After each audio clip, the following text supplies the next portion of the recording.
రావణుడు మృత్యువును కర్మను కూడా బందీ చేశాడని మీకు తెలుసా? సాక్షాత్తు శనిదేవుడినే తన పాదాల కింద నలిపేశాడు ఆ లంకాధిపతి. రావణుడి సింహాసనం ఒక సామాన్యమైనది కాదు. శనిదేవుడు ఆ సింహాసనం కింద బోర్లా పడి ఉన్నాడు. రావణుడు కూర్చున్న ప్రతిసారి శని వీపుపై కాలేసేవాడు. శని దృష్టి పడితే సర్వం నాశనమని రావణుడికి తెలుసు.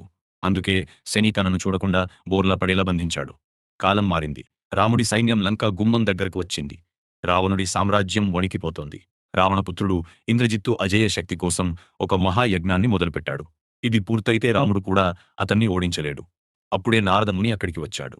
గ్రహాలన్నీ ఇంద్రజిత్తుకు అనుకూలంగా ఉన్నాయని గ్రహించాడు. ఆట మార్చాలి. నారదుడు ఇంద్రజిత్తుతో ఇలా అన్నాడు: రాజకుమారా, ఈ యజ్ఞం సిద్ధించాలంటే గ్రహాల స్థితి మారాలి. శనిని కొంచెం కదిలించు. శనిని కొంచెం పక్కకు జరపమని ఇంద్రజిత్తు కోరాడు.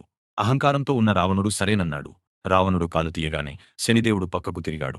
ఏళ్ల తర్వాత ఆ కర్మదేవుడి కళ్ళు తెరుచుకున్నాయి. ఒక్క క్షణం శని దృష్టి నేరుగా ఇంద్రజిత్తు చేస్తున్న యజ్ఞం మీద పడింది. పెద్ద విస్ఫోటనం.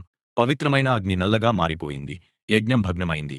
రావణుడి అంతానికి కౌంట్ డౌన్ మొదలైంది. గుర్తుంచుకోండి, మీరు ఎంతటి శక్తివంతులైనా మీ కర్మ నుండి శని దృష్టి నుండి తప్పించుకోలేరు. రావణుడు మృత్యువును కర్మను